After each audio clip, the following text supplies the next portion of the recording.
सतगुरुदेव की जय।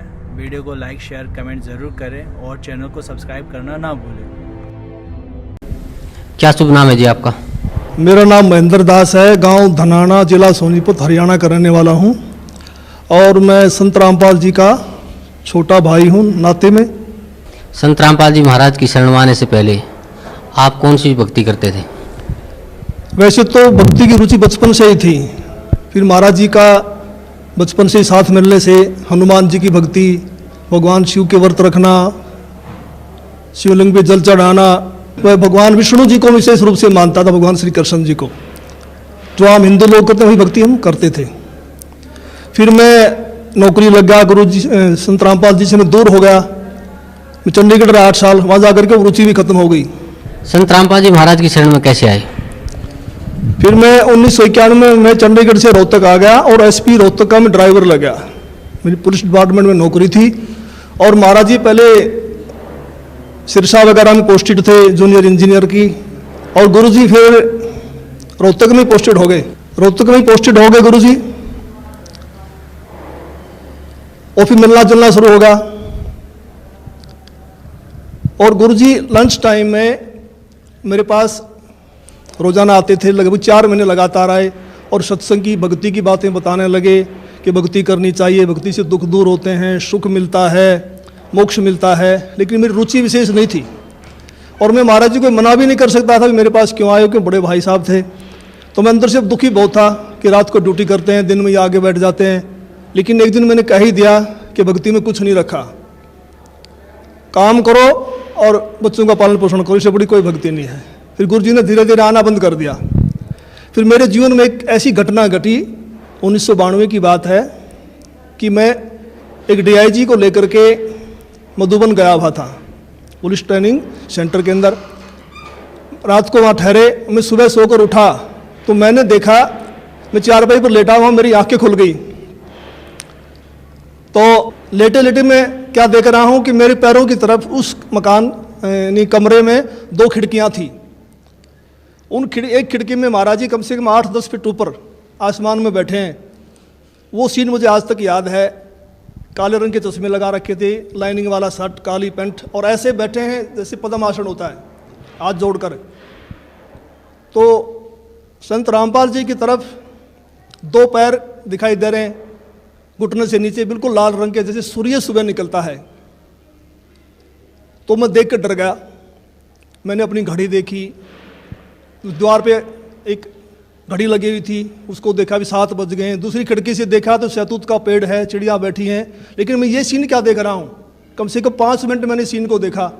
तो मैं डर गया कि मैंने समझा कि भाई कहीं गुरुजी मर गए हैं, उनकी आत्मा मुझे मिलने के लिए आ रही है। उस समय फ़ोन भी नहीं थे, मैं डीआईजी को बोल भी नहीं सकता था कि मेरा भाई मर गए हैं। तो मैं बहुत चिंतित हो गया। हम 1 बजे मधुबन से रोहतक के लिए चले, हम लगभग 3 बजे वहाँ पहुँच गए।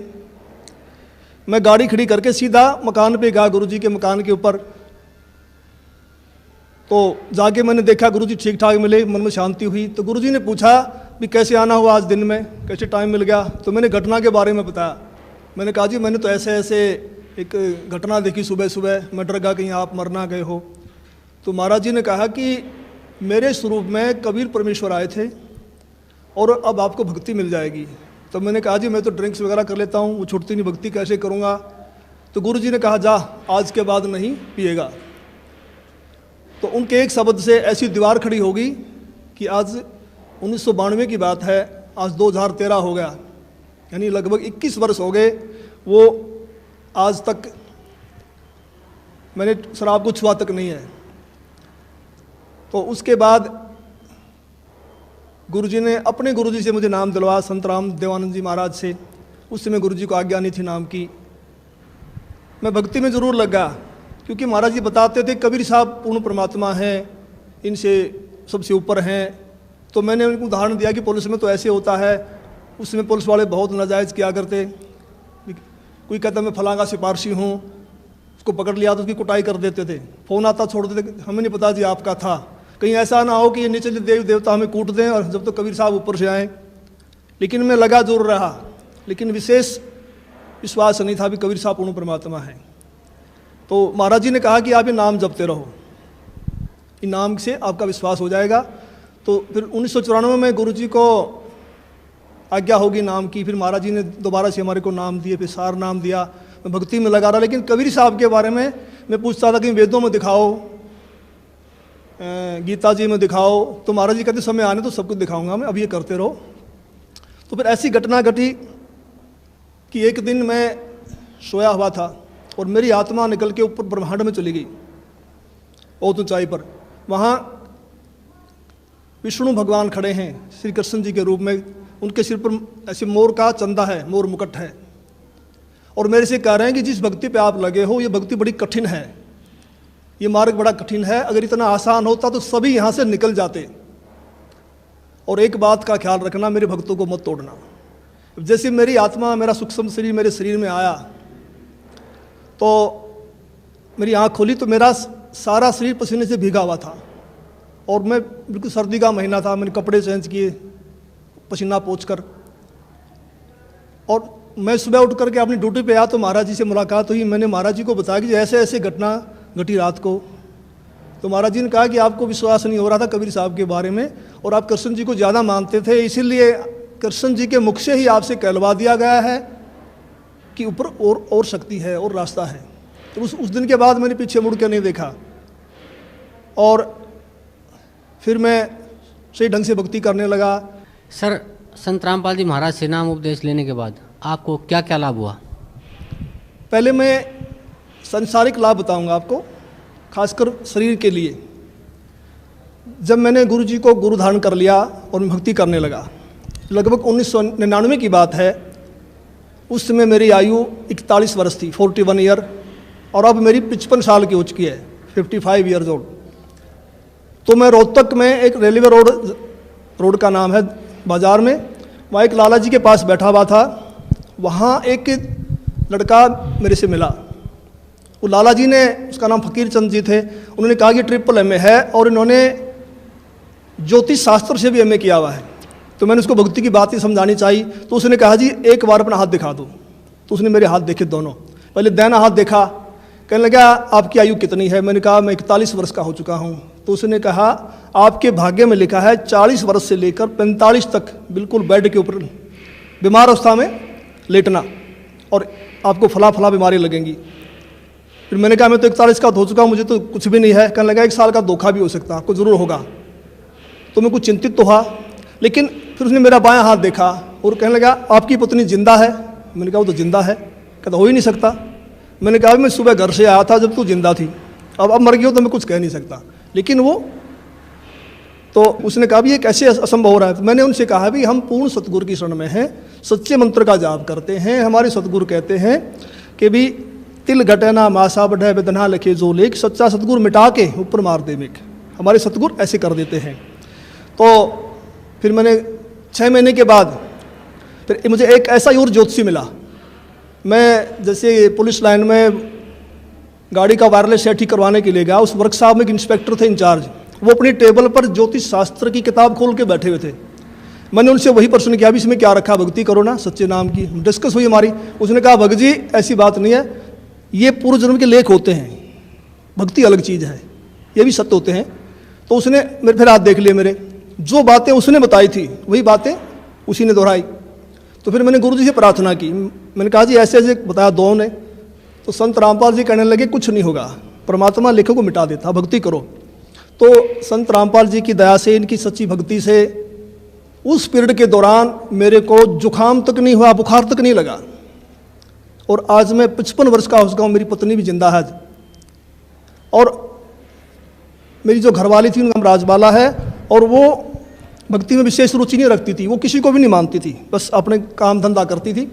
तो एक बार 2004 की बात है, उसकी दोनों उंगलियां सुन्न हो गई दाहिने हाथ की। और मेरे से कहने लगी मुझे दिखा नहीं तो हाथ सूख जाएगा।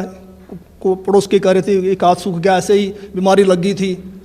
तो मैं रोहतक में रेडियो स्टेशन के पास गुप्ता जी हैं डॉक्टर हड्डियों के, उनके पास उनको लेके गया। उन्होंने बताया कि उसकी ये गर्दन के पास नसें होती हैं, नस दब गई है।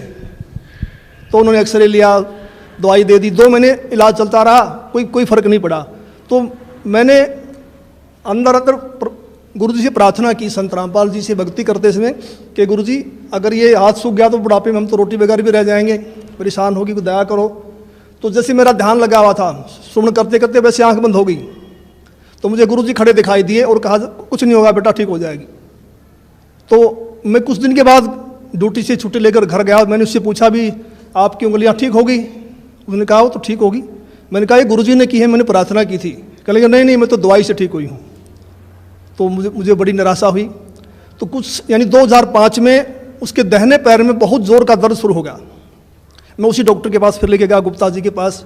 गुप्ता जी ने फिर एक्सरे किया, फिर कहा भी रीढ़ की हड्डी की नस दब गई है, इसलिए उससे पेन है।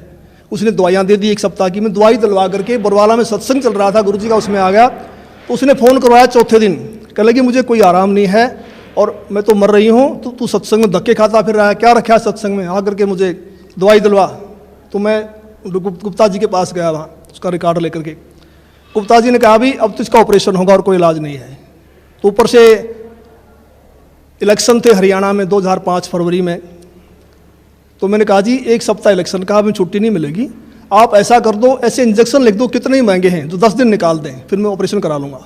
तो उन्होंने इंजेक्शन लिख दिया। मैं दवाई लेकर के पुलिस लाइन में जाके अपने बॉक्स में रख दिए।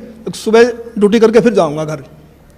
तो मैं रात को 2 बजे उठा, तो मुझे बड़ी वही चिंता हो गई भी क्या होगा। तो बड़ी रो रही है, बड़ी तकलीफ है उसको।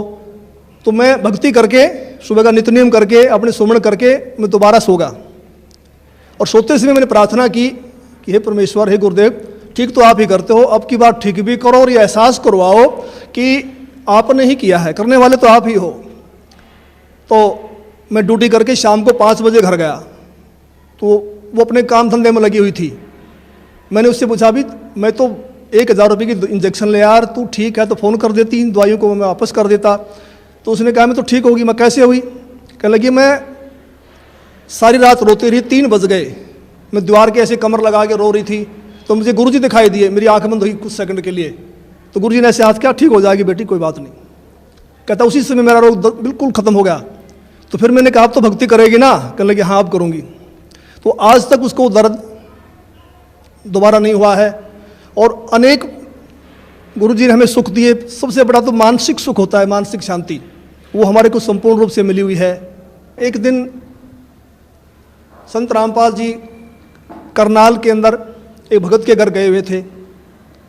हाँ, सतगुरु जी ने 3.5 घंटे के लगभग सत्संग किया।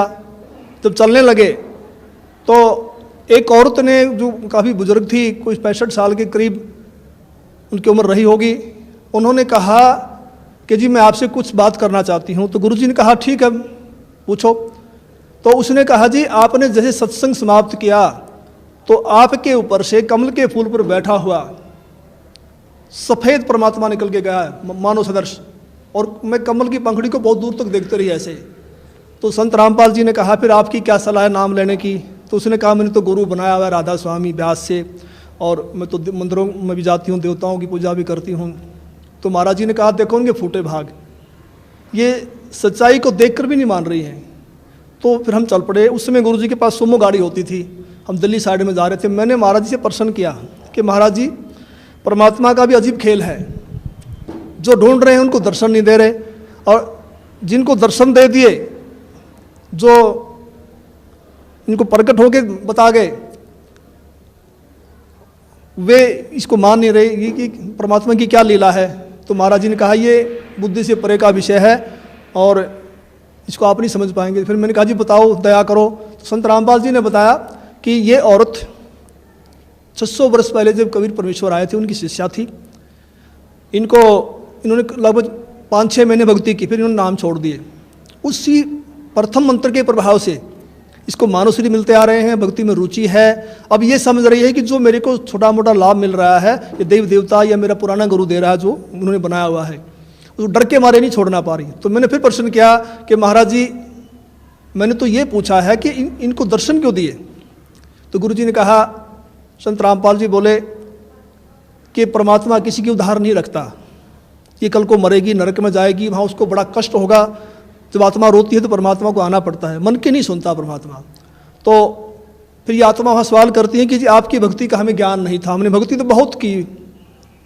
तो वहाँ परमात्मा ये सीनरी दिखाएंगे ये सारी फिल्म दिखाएंगे कि 3-3.5 घंटे मैंने सत्संग सुनाया, आप क्या भक्ति कर रहे हो, इसका क्या लाभ है, मेरी भक्ति क्या है, और जाते समय दर्शन दे दिए। तो परमात्मा ने अपने सिर से भार उतार दिया, पर ये आत्मा बोल नहीं पाएगी, चुप हो जाएगी।